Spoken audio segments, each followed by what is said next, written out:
the bad news is, now I'm not going to take you too far in because it's gross, but these bits here, that's all metal.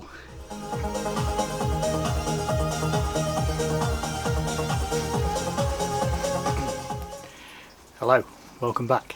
So while we're waiting for gearbox diagnosis and comments from you guys, and a few people that I've asked outside the community, I thought we would give the engine a degrease because it needs a clean, needs a degrease. I've got paint and gaskets coming, so we might as well give it a spruce up. Now we've improved the audio slightly, hopefully, fingers crossed, providing I've got the settings right, because we've got mics, so hopefully that'll sort out any background noise problems that we were getting, especially in the windy conditions. So I'm going to, you probably might not hear it actually, but it's chucking it down with rain for a change, you know, Britain, summer weather. So I'm going to chuck something down on the floor and then give the engine a degrease. Not much more today because I'm waiting on parts, like I say, but we can give it a degrease. At least it's ready for the paint. There will be more prep, but you know. So here it is, as you all know and have seen, covered by the very finest duvet. Oh, sorry, just got you there.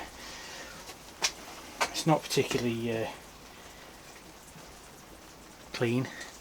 You might not be able to see it actually if I do that there.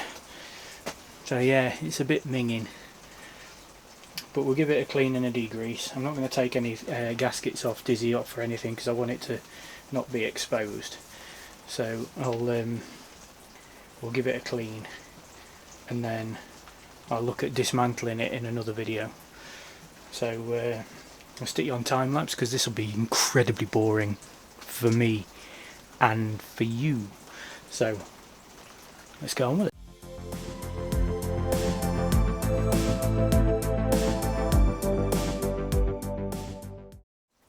Okay, so nothing too out of the ordinary there. What I've done there is just put degreaser on it. It's a diluted mix of no nonsense cheap Screwfix degreaser, same stuff I used on the gearbox. It's cheap and it really does the job. All you have to do is remember, ignore what it says on the instructions and dilute it a little bit less. But I'll leave that overnight now to soak into the big chunks of grease and stuff. But I mean, you can pretty much see, I think you'll be able to see. Hang on, let me take you with us.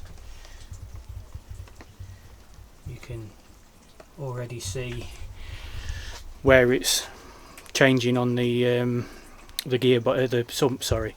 So leave that overnight to settle, and then it'll get rinsed off carefully. That's why I've left everything blocked off so that water doesn't get into the engine, even though I'm stripping it anyway. And then what we'll do,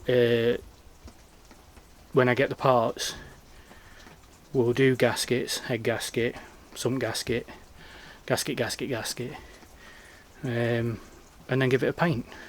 So hopefully the engine will look nice and fresh. Whether it's got a gearbox to go onto is another matter, but we'll come back to that.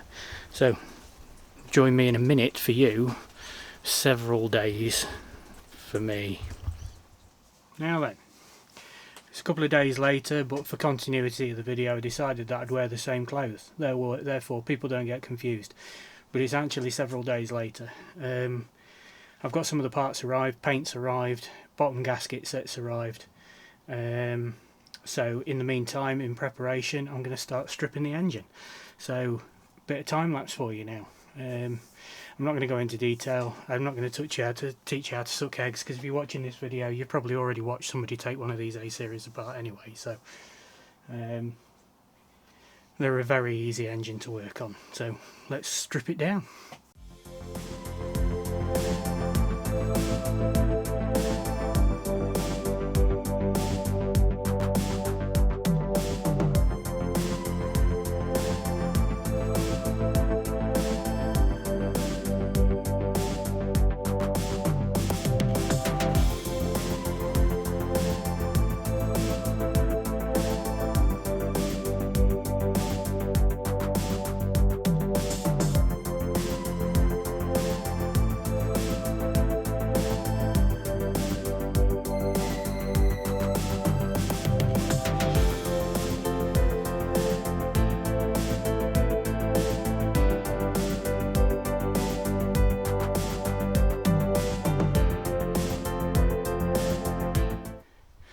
Right, so we've got it down now. It's basically down to the block and the camshaft. Cylinder walls look great, still got the honing on them, so that's good. Excuse me while I faff my way through the garage. So yeah, 36 minutes I think it took me to take it apart. It's not a particularly big task, as you'll have seen in that time lapse. It looks a mess, but I know where everything is. That's all the fixings, that's rubbish, you know, bits and bobs, the push rods, and they're all in the right order, blah blah blah. I know where it is, so it's all good. The bad news is, now I'm not going to take you too far in because it's gross, but these bits here, that's all metal.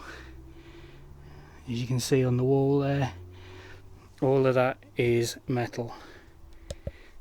Turn the light off a bit, there you go. So something has let go fairly dramatically, I would say. I'm not sure what yet, so I'm going to strip it down a little bit further and see where we are with it. Yeah, not great news. Okay, I'll stick you back on time lapse while we do this, and then I'll report back. Stop recording. Stop recording. Right, okay, I've had a little bit of a look here, and I'm not sure what it is, to be honest. Looks like the bearings, the big end bearings, are worn. They're not terrible, they've not gone through to brass, but there is some wear on them. And the crank on the one that I took off looks alright. So I'm going to need to do a full strip back, I think. I think I'm going to have to take it apart completely and assess the engine. It's not exactly where I wanted to be, what with the gearbox as well, but it's turning into a right project, this car.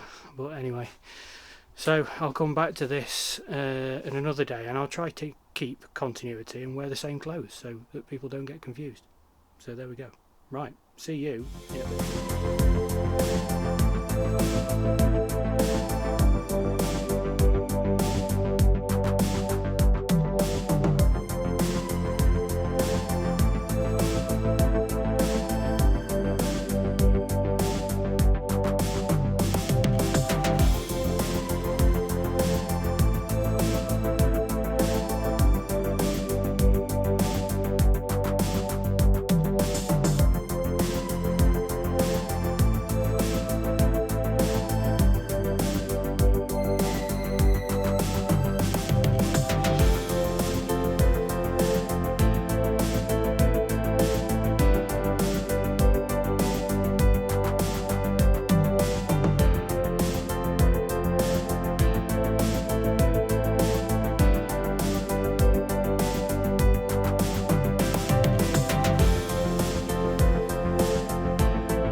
Right, okay, more of the engine is now apart.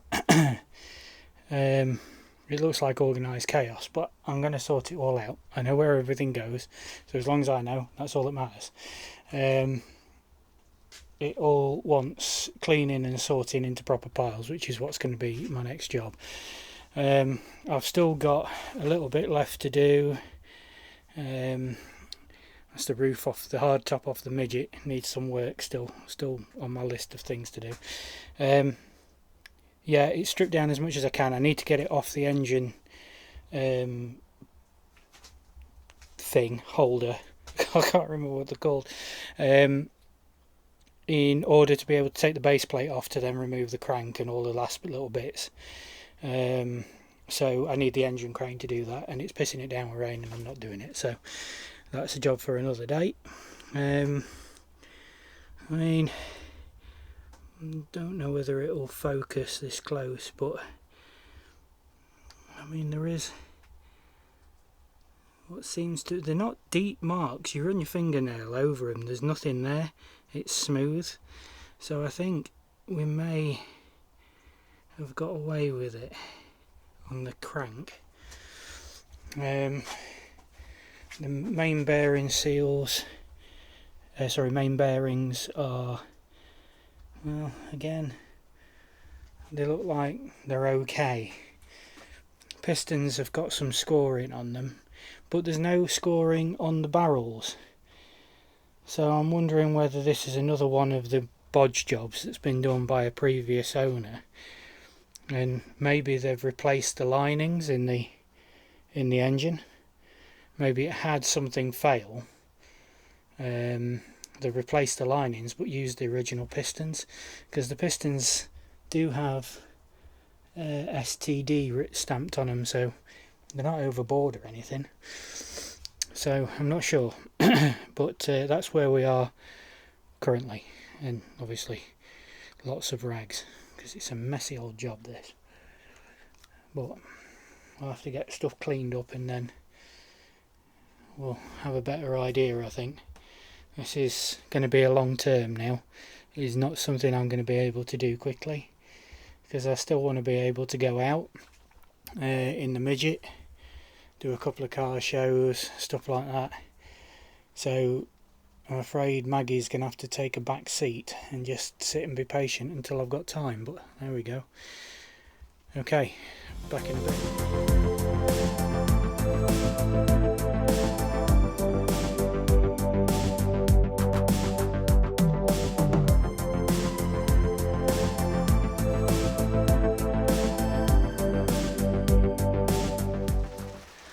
Okay, so several days later, I've actually stripped it completely now, so we've got it down to a block. So I'll show you in a second what I've discovered, which isn't really a lot, to be honest. I can't find any damage at all, so I don't know whether the metal that's in the bottom was previous damage, like I said before, but there's one of the pistons, one of the piston rods bearings, I can't remember the proper name of it, I'm crap at that sort of stuff, has got scoring in it, but I'm going to replace them anyway. The main bearings for the crank are worn through to the bronze, copper, some sort of metal, so they're going to need replacing anyway. So I think, other than cleaning, painting, new bearings, new shims, and just give it a bit of a refresh, I don't really have to do anything to it, which is good news. There's no damage anywhere, there's nothing broken, everything's come off as it should have done. So I think it must be from previous damage. It's got to have been. I just can't think of any other reason. So I'll switch it round and I'll show you what we've done. Okay, so main block is off and apart, and you won't believe how heavy these things are, even without all of the components on it. I only shifted it from there to there, and bloody hell, it was heavy. Anyway, so you're probably not going to see inside the bores properly because it's really hard to film. I've tried, but I just can't seem to get enough light in it. But again, they're okay. I think it just needs rehoning because they seem a little bit shiny, so we'll give them a rehone. But other than that, the cylinder walls are good, the pistons are away. I've got them boxed up out the way at the minute, so but you've seen those in previous clips. Crankshaft all looks pretty good, to be honest. There is some very, very light marks here and there, but they've not gone through. You can't feel them with your nails, so I think just a very, very light sand and polish will probably cure them. And the camshaft is good. I know it's a bit chaotic, I haven't really got a lot of room to do this, so, and that's just all tinware, so I've got to sort that. But yeah, I think that's going to be it for this video. The likelihood is that the next video will be cleaning and rebuilding probably, but it's going to take me some time because I'm away on holiday next week, and I've got to get the parts, so you know I'm going to be waiting on parts, so there might be a bit of a gap between videos, there might be something else in between, but yeah, that'll be the next job for me, will be to get this engine back together with the new bits in it, cleaned up, painted, and then that's ready to go back in, and then I can crack on with the gearbox and try and get that sorted. And then hopefully, if we actually get some decent weather, because it's slaying it down as we speak, I'll be able to get the welding done on the chassis that needs to be done while I've got access to it. So yeah, all in all, not too bad. There's a couple of things that are broken. I managed to break the well, I didn't break it, I bent it, the crank pulley. As I was trying to take it off, the puller bent it. I didn't realise until it was off. So I'm going to try and straighten it back out again. If not, I'll just have to get a new one. It is what it is. It happened. So yeah, so there we go. Thank you for watching. Please remember to like and subscribe, means a lot to us. And we'll see you in the next one.